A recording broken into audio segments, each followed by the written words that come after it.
একই সঙ্গে এই সভা প্রতিবাদ করছে।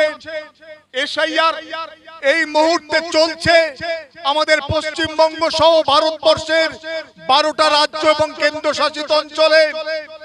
আমরা এই সভা প্রতিবাদ করছে বিশেষ করে বাঙালি পরিযায়ী শ্রমিক যারা ভিন রাজ্যে কাজের জন্য গিয়েছে, কাজ করছে, তাদের উপর প্রতিদিন প্রতিনিয়ত যে নির্মম অত্যাচার এবং জুলুম চালানো হচ্ছে, আমাদের বিরুদ্ধে নানা রকম ষড়যন্ত্র চালানো হচ্ছে, বিভিন্ন রকম কালা কানুন এনে, কখনো আপনার 3 তালাক বিলের নামে, কখনো সিটিজেন অ্যামেন্ডমেন্ট অ্যাক্টের নামে, কখনো ওয়াকফ সংশোধন আইনের নামে। সর্বশেষ যে ওয়াকফ সংশোধন আইন আপনার কয়েকদিন আগে গত বছরে আইন করে পাশ করা হয়েছে, তার বিরুদ্ধে সারা ভারতবর্ষ তোলপাড়, সারা মুসলমান সমাজ তারা প্রতিবাদ করেছে, তারা আওয়াজ উঠিয়েছে। এখনো সভা সমিতি সব জায়গায় হচ্ছে, কিন্তু আমরা কোনটা আটকাতে পেরেছি ভাই? আমাদের বাবরি মসজিদ 1949 সালের 22শে ডিসেম্বর তালা লাগিয়ে দিয়েছিল। ঈশার নামাজের পর পরের দিন ফজরের নামাজ আর পড়তে পারেনি মুসলমানরা। বাবরি মসজিদ কি 1986 সালের 1 ফেব্রুয়ারি পুজো করার জন্য কিছু অংশ খুলে দেওয়া হয়েছিল। আমরা আটকাতে পেরেছিলাম স্লোগান শাউটিং করে, সভা সমিতি মিছিল করে, পারিনি আমরা। 1992 সালের 6 ডিসেম্বর বাবরি মসজিদকে শহীদ করে দেওয়া হয়েছে। সারা দেশ তোলপাড় হয়েছে। দেশের প্রধানমন্ত্রী পামুলাপতি বেঙ্কট নরসিংহ রাও সেদিন সন্ধ্যায় বেতার ভাষণে ঘোষণা দিয়েছিল, যথাস্থানে আমরা অবিলম্বে বাবরি মসজিদ তৈরি করে দেব। বাবরি মসজিদ তৈরি হয়নি। একের পর এক সারা ভারতবর্ষে বহু মসজিদ তারপরে বেদখল হয়ে গেছে, প্রতিদিন বেদখল হয়ে যাচ্ছে। মুয়াজ্জেম ভাই গেছিলেন গত পরশুদিন, আমরা 2 জন মন্ত্রীর সঙ্গে দেখা করতে গেছিলাম রাইটাসি। নবান্নর একেবারে অদূরে ঢিলছোড়া দূরত্বে আকসা মসজিদ, যেমন ফিলিস্তিনে আল আকসা আছে, নবান্নর পাশে আকসা মসজিদ, সেখানে কালী পুজোয় সেখানে নামাজ পড়তে পারেনি মুসলমানরা। সেই মসজিদ চত্বরে কালী পুজো হয়েছে, মন্ত্রী মহোদয় উপস্থিত থেকে সেই মসজিদ চত্বরে কালী পুজোর উদ্বোধন করেছে। আমরা রুখতে পারিনি।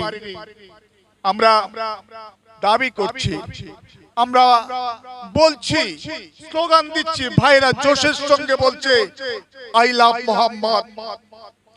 আই লাভ মোহাম্মদ বলাতেই কি মোহাম্মদ সাল্লাল্লাহু আলাইহি সাল্লামের উপরে কি সত্যি সত্যি ভালোবাসার প্রমাণ হয়? একবার বিবেকের দিকে বুকে হাত দিয়ে বলুন তো, সত্যি কি তাই? আই লাভ মোহাম্মদ বললাম মানে আমি আল্লাহর রাসূলকে সত্যি ভালোবাসি। আল্লাহর রাসূল কে ছিলেন? বলেছেন পীরজাদা যে যিনি সৃষ্টি না হলে সারা পৃথিবী সৃষ্টি হতো না, সেই বিশ্বের সর্বশ্রেষ্ঠ মহামানব তিনি কি চেয়েছিলেন? তিনি কি শুধু মুসলমানদের নবী? না, তিনি মুসলমানদের নবী নয়, তিনি বিশ্ব মানবের কল্যাণের জন্য, বিশ্বের মানুষকে সঠিক দিশা দেখাবার জন্য, বিশ্বের তাবড় মানব কল্যাণের জন্য তিনি একটা দৃষ্টান্ত, একটা পথ, একটা রাস্তা মানব সমাজের কাছে উন্মোচিত করেছিলেন, উপস্থাপন করেছিলেন। সেই নবী মুহাম্মদ সাল্লাল্লাহু আলাইহি সাল্লামের পথের অনুসারী আমরা যারা মুসলমান, আমরা যারা আল্লাহর রাসূলের উম্মত, আমাদের দায় এবং দায়িত্ব সেই নবীর আদর্শকে সমাজের সর্বস্তরে প্রতিষ্ঠা দেওয়ার মধ্যে আমাদের নবীর প্রতি ভালোবাসার প্রমাণ দিতে হবে। আই লাভ মোহাম্মদ বলার মধ্যে কিন্তু নবীর প্রেম কিন্তু প্রকাশ পায় না।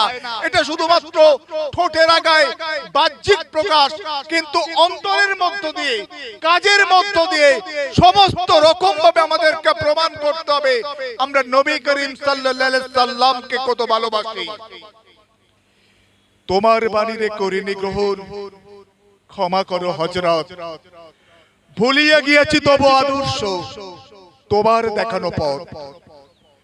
বিলাস বিভব দলিয়াছ পায়ে, ধুলি সম তুমি প্রভু। তুমি চাহো নাই আমরা হইব বাদশা নওয়াব কভু।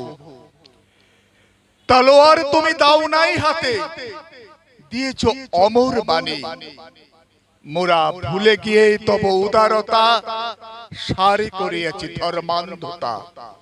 হ্যাঁ, আজকের আমার নবী আমার রাসূল সাল্লাল্লাহু আলাইহি সাল্লাম, আজকের যিনি বিশ্ব মানবের কল্যাণের জন্য আল্লাহ পাকের পক্ষ থেকে তিনি প্রতিষ্ঠিত প্রেরিত হয়েছিলেন। আল্লাহ পাক কি শুধু মুসলমানদের স্রষ্টা? না, আল্লাহ পাক সমস্ত বিশ্ব ব্রহ্মাণ্ডের তিনি মালিক, তিনি প্রভু, তিনি সকলকে সৃষ্টি করেছেন। আর সেই আল্লাহর জমিন, পুরো পৃথিবী, পুরো কায়নাত, সেই বাগান দুনিয়া নামক বাগানে যা কিছু অন্যায়, যা কিছু ভুল, যা কিছু খারাপ, যা কিছু আগাছা, সবকিছু তুলে ফেলে দিয়ে ন্যায়, সত্য এবং সুন্দর প্রতিষ্ঠা করার জন্য আমরা এখানে যারা সমবেত হয়েছি, আমরা দায়িত্বপ্রাপ্ত। উই আর দ্য খলিফা, we are the representative from Allah. আমরা প্রতিনিধি হিসাবে এই সমাজে, এই পৃথিবীতে অবস্থান করছি। সমস্ত আগাছা নির্মূল করতে হবে। আজকের ওয়াকফ সংশোধনী আইন, সেটা করে কি করার চেষ্টা হয়েছে যে সমস্ত ওয়াকফ প্রপার্টি ভারতবর্ষে আছে, ভারতবর্ষে প্রতিরক্ষা, রেল, তারপরে সবচেয়ে বেশি প্রপার্টি আছে ওয়াকফ প্রপার্টি। সেই প্রপার্টি গুলো বকলমে কায়দা করে সরকারি সম্পত্তি করে নেওয়ার জন্য ওয়াকফ সংশোধন আইন তৈরি করেছে এই মোদী সরকার, আজকে দিল্লির মসনদে বসে। আজকে তার মানে আমাদের ঈদগাহ আগামী দিনে আমার নাও থাকতে পারে, আমার মসজিদ কেড়ে নেওয়ার চক্রান্ত চলছে। আমার পূর্বপুরুষরা যে কবরস্থান শুয়ে আছে, সে কবরস্থান হয়তো আগামী দিনে আমাদের থাকবে না। সমস্তটাই দখলের চক্রান্ত চলছে। আমরা রুখতে পারিনি আইন, ভারতবর্ষের সাংসদরা পারেনি, আমরা স্লোগান দিয়ে আটকাতে পারিনি। সিটিজেন অ্যামেন্ডমেন্ট অ্যাক্ট 2019 পাস হয়ে গেছে। আমরা সেই সংবিধান বিরোধী আইন, যে ভারতবর্ষের সংবিধান গ্যারান্টি দিয়েছিল যে কোন ধর্মের ভিত্তিতে, জাতের ভিত্তিতে, সম্প্রদায়ের ভিত্তিতে, লিঙ্গের ভিত্তিতে কোন আইন হতে পারে না, কোন রকম বৈষম্য করা যাবে না। কিন্তু মুসলমানরা তারা নাগরিকত্ব পাবে না, বাকিরা সবাই পাবে। এই আইন ভারতবর্ষের সংবিধান বিরুদ্ধ আইন, সেই আইনে সংসদে পাস হয়ে গেছে। আমরা আটকাতে পারিনি। আমরা নামাজ পড়ে দোয়া করে না পারবো না, এটা সম্ভব নয়। আমার নবী সাল্লাল্লাহু আলাইহি সাল্লাম যদি তার থেকে বড় দোয়া করলে তার থেকে বড় দোয়া করার লোক আর পৃথিবীতে কেউ কখনো হতে পারে না। কিন্তু তিনি দোয়া করে সবকিছু করেননি, তিনি প্রতিবাদ করেছেন, তিনি প্রতিরোধ করেছেন, তিনি লড়াই করেছেন, তিনি সংগ্রাম করেছেন। তিনি 27টা যুদ্ধের সেনাপতি ছিলেন। 27টা যুদ্ধের সেনাপতি আমার নবী করিম সাল্লাল্লাহু আলাইহি সাল্লাম। তিনি 105টা যুদ্ধ লড়াই সংগ্রামে অংশগ্রহণ করেছিলেন। তাহলে আমাদের কি করতে হবে? লড়াই করতে হবে। কোন কালে শুধুমাত্র সত্য দিয়ে জয় হয় না, সত্য দিয়ে সত্যের সঙ্গে শক্তিকে সংহত করতে হবে। আমাদের কাছে সত্য আছে, কিন্তু আমাদের কাছে শক্তি নেই, তাই আমরা প্রতিদিন প্রতি মুহূর্তে পরাজিত হচ্ছি, আমরা মার খাচ্ছি। আজকের ফিলিস্তিনি ভাইরা, আজকের প্রায় 1 লক্ষ মানুষ মাত্র 2 বছরের মধ্যে মারা গেল।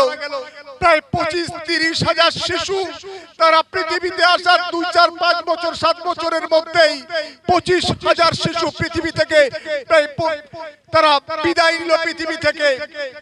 আমরা সারা বিশ্বে অনেক স্লোগান শাউটিং হয়েছে, অনেক কথা বলেছে, কিন্তু সেই শিশুদের বাঁচাবার জন্য, ফিলিস্তিনি ভাইদের, গাজার মানুষদেরকে বাঁচাবার জন্য পৃথিবীর 200 কোটি আল্লাহর রাসূল প্রেমিক, 200 কোটি মুসলমান, তারা কিন্তু কিচ্ছু করতে পারেনি। 200 কোটি মানুষ আমরা পৃথিবীতে, কিন্তু আমরা সারা পৃথিবীতে নির্যাতিত, নিষ্পেষিত, লাঞ্ছিত, অপমানিত, ঘৃণিত একটা জাতিসত্তার মধ্যে পতিত হয়েছি। কারণ আমরা সত্য বিচ্যুত হয়েছি। আমরা স্লোগান তুলেছি, ঠোঁট দিয়ে কথা বলেছি, হৃদয় দিয়ে কথা বলতে জানিনি, হৃদয় দিয়ে অনুভব করতে জানিনি। আমার নবী করিম সাল্লাল্লাহু আলাইহি ওয়াসাল্লাম ছিলেন উম্মি, নিরক্ষর, অক্ষর জ্ঞানহীন, কিন্তু তিনি সবচেয়ে বেশি জ্ঞান অর্জনের তাগিদ দিয়েছিলেন। বলেছিলেন তোমরা জ্ঞান অর্জন করো দোলনা থেকে কবর পর্যন্ত।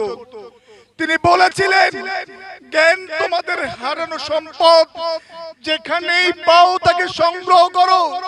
তিনি বলেছিলেন জ্ঞানীর নিদ্রা অশিক্ষিত ব্যক্তির উপাসনা অপেক্ষা উত্তম। তিনি বলেছিলেন যে জ্ঞান ব্যতীত উপাসনা বা নামাজ বা প্রার্থনা ঝড়ের দিনে ছাইয়ের মতো, ভস্মের মতো যে কোনো সময় উড়ে যাবে।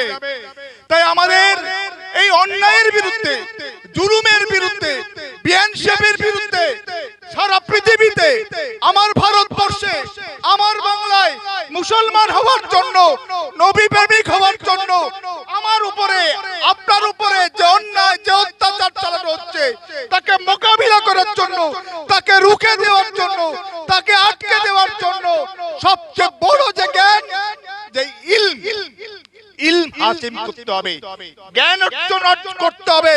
প্রত্যেকটা শিশুকে সঠিকভাবে পড়াশোনা শেখাতে হবে, তাদেরকে ডাক্তার তৈরি করতে হবে, তাদেরকে ইঞ্জিনিয়ার তৈরি করতে হবে, তাদেরকে বড় অ্যাডভোকেট তৈরি করতে হবে, তাদেরকে সমস্ত পেশায় বড় বড় জায়গায় পৌঁছে দিতে হবে, খেয়ে হোক না খেয়ে হোক। এবং একই সঙ্গে কুরআন এবং হাদিসের জ্ঞানও তাদেরকে দিতে হবে। ডক্টর শহীদুল্লাহ বলেছিল মানুষকে 3টে আর দেয়া হয়েছে। সাধারণভাবে শিক্ষিত, রিড পড়তে জানে, রাইট লিখতে জানে, এরিথমেটিক আরেকটি আর, অঙ্ক করতে জানে। কিন্তু চতুর্থ আর অর্থাৎ রিলিজিয়ান, ধর্মীয় চেতনা যাদের মধ্যে নেই, চতুর্থ আর নেই, সে পঞ্চম আর অর্থাৎ রাস্কেল হয়ে যায়। তাই ধর্মীয় জ্ঞান, কুরআন এবং হাদিসের শিক্ষাও তাকে দিতে হবে। সেই জ্ঞান অর্জন করতে হবে। আমাদের মধ্যে প্রচুর খারাপি, আমরা মনে করি নামাজ পড়াটা ধর্ম। আমি কিন্তু তথাকথিত কোনো মাদ্রাসায় পড়িনি। আমি যেটুকু ইসলাম জেনেছি বা বুঝেছি, আমি কিন্তু কুরআন এবং সুন্নাহর আলোকে আমি নিজেকে আলোকিত করার চেষ্টা করেছি। অনেক আলেমদের কাছ থেকে অনেক কিছু শুনেছি, কিন্তু আমার মনে হয়েছে যে নামাজ পড়াটা ধর্ম নয়, নামাজের মধ্য দিয়ে ভালো মানুষ হওয়াটাই প্রকৃত ধর্ম। কিন্তু আমরা নামাজ পড়ি, কিন্তু ভালো মানুষ হওয়ার তাগিদ আমাদের মধ্যে অনুভব আমরা করতে পারিনি। আমরা নামাজ পড়ি, কিন্তু আমাদের মধ্যে নামাজ আমাদের চরিত্রকে সুন্দর করতে পারে না। নামাজ আমাদেরকে অন্যায়ের বিরুদ্ধে থেকে প্রতিবাদ করতে শেখায় না। নামাজ আমাদেরকে ন্যায়ের পক্ষে তার সমর্থনে পাশে দাঁড়াতে শেখায় না। তাহলে সে নামাজ নামাজ নয়, ফাওয়াইলুল লিল মুসাল্লিন, পরন্তু ধ্বংস সেই নামাজীদের জন্য। ফলে সেই নামাজ আমাদের অর্জন করতে হবে। আমরা নামাজ পড়ি, কিন্তু আমার ভাইরা, আমি বলছি এটা আপনাদের কাজে লাগবে, আপনারা শুনুন আর মানুন আর নাই মানুন। আগে আমরা খৈনি খেতে দেখতাম, দেখতে বুঝতে পারতাম এই লোকটা বিহারি, বিহার থেকে এসেছে। এখন দেখি সমস্ত মুসলমান দাড়িওয়ালা, টুপিওয়ালা মসজিদ থেকে বেরিয়ে টুপি মাথায় খৈনি ডলতে ডলতে মসজিদ থেকে বেরোচ্ছে, বা মসজিদের বাইরে সেই খৈনি ডলা শুরু করেছে। খৈনি খাবো কেন? তো নেশার জিনিস, ক্ষতি হয়, শরীরে ক্যান্সার হতে পারে, ওরাল ক্যান্সার হতে পারে। তাহলে আজকে আমরা যারা খৈনি খাই, প্রতিদিন 50 টাকা খরচা করি, কত ক্ষতি করছে আমাদের, আর্থিক ক্ষতি, শরীরের ক্ষতি। এই শরীরকে আমার আল্লাহ পাক তো বেহেশতের বিনিময়ে আমাদের শরীর, আমাদের সমস্ত কিছু কিনে নিয়েছে। ফলে আল্লাহ যেটা নিষেধ সেটা আমরা করি কি করে? আমরা খৈনি খাই, আমার ভাইরা গুটখা খায়, আমার ভাইরা বিড়ি খায়, তামাক খায়, নানা রকম নেশার জিনিস খায়। এগুলো থেকে মুক্ত হতে হবে, আমাদেরকে ভালো মানুষ হতে হবে। অন্যায়ের নবীর প্রেমের কথা বলবো, অন্যায়ের বিরুদ্ধে লড়াইয়ের কথা বলবো, ন্যায়কে প্রতিষ্ঠার জন্য স্বপ্ন দেখবো। কিন্তু আমাদের মধ্য থেকে খারাপিগুলো মুক্ত করতে যদি না পারি, তাহলে কিন্তু সেটা কখনোই সম্ভব হবে না। তাই সংক্ষেপ ফকির সাহেব এসে গেছেন, ফকিরি করবেন, তিনি তার বক্তব্য রাখবেন, জ্বালাময়ী ভাষণ আপনাদের সামনে রাখবেন। শুধু এসআইআর বলে যাই, এসআইআর কেউ কেউ বলেছিল এসআইআর করতে দেব না, আসলে সব রাজনৈতিক কথাবার্তা, আটকানো যায় না। কেন্দ্রীয় বিধান, কেন্দ্রীয় নির্বাচন কমিশনারের নির্দেশ, এসআইআর অলরেডি শুরু হয়ে গেছে, বিএলওদের প্রশিক্ষণ চলছে, 4 তারিখ থেকে বাড়ি বাড়িতে আসবে এসআইআর। আপনাদের আশা করি সবাই 2002 এর ভোটার লিস্টে বাবা মাদের নাম আছে, তাদের কোনো কাগজ লাগবে না। যাদের নিজেদের নাম আছে 2002 এর ভোটার লিস্টে তাদেরও কিছু লাগবে না। কিন্তু যাদের নেই বা যাদের অসুবিধা আছে তারা যে এনুমারেশন যে ফর্ম আপনাদের বাড়িতে বিএলওরা পৌঁছে দেবে, বুথ লেভেল অফিসাররা, সেগুলো যথাযথভাবে পূরণ করবেন। ঠান্ডা মাথায় ধীর সুস্থে পারলে আপনারা ইমাম মুয়াজ্জিনদের যে সংগঠন আছে, আমি মুয়াজ্জিন ভাই তাদেরকে অনুরোধ করব যে আপনারা প্রয়োজনে ক্যাম্প করে যাতে এসআইআর যে ফর্ম সঠিকভাবে ফিল আপ হয়, সঠিকভাবে বিএলও যাতে সেগুলো সংরক্ষণ করে এবং গ্রহণ করে, সেগুলো দেখবেন। সঠিকভাবে আপনারা এসআইআর ফর্ম পূরণ করুন, অংশগ্রহণ করুন, এবং সেখানে কোনো চালাকি বদমাইশি হলে সংগঠিতভাবে আপনারা তার প্রতিবাদ করুন। কখনো কোনো রকম ভাবে আইন বিরুদ্ধ কোনো স্লোগান বা কথা বা কোনো কাজ করবেন না, এবং আইনের মধ্য দিয়ে আমাদের এগিয়ে চলুন। আর যে জাতির দল নাই সে জাতির বল নাই, যে জাতির নেতা নাই সে জাতির তাজা নাই। একটা সময় আমার জাতি খেজুর পাতায় বসে, খেজুর পাতার মসজিদে বসে পৃথিবীর অর্ধেক শাসন করত। আজকের আমাদের মসজিদ হয়েছে পাথরের, আমাদের ইমানগুলো হয়েছে খেজুর পাতার। তাই আমরা সব জায়গায় মার খাচ্ছি, অত্যাচারিত হচ্ছি, আমাদের বিরুদ্ধে আইন তৈরি হচ্ছে। তাই আমাদের সেই ইমান, সেই পাথরের মতো ইমান তৈরি করার দৃঢ় শপথ আমাদেরকে নিতে হবে। তাহলেই কিন্তু আমরা সমস্ত অন্যায়ের বিরুদ্ধে, বেইনসাফির বিরুদ্ধে, জালেমের জুলুমের বিরুদ্ধে প্রতিবাদ এবং প্রতিরোধ করতে পারবো, এবং সত্যকে আমরা এই দুনিয়ার জমিনে প্রতিষ্ঠা দিতে পারবো। আর সমস্ত ভণ্ড, অসৎ, বাজে লোক, ভুল লোক, তাদেরকে উৎখাত করতে পারবো। তাই সেই সত্যের শক্তিকে সংহত করার জন্য আপনারা সচেষ্ট হবেন, এই আশা, এই অনুরোধ রেখে আপনাদের সকলের কাছে দোয়া প্রার্থনা করে বিদায় নিচ্ছি। ওমা আলাইনা ইল্লাল বালা। আসসালামু আলাইকুম। মাশাআল্লাহ, অনেক অনেক ধন্যবাদ স্যারকে, খুব গুরুত্বপূর্ণ আলোচনা তিনি করেছেন।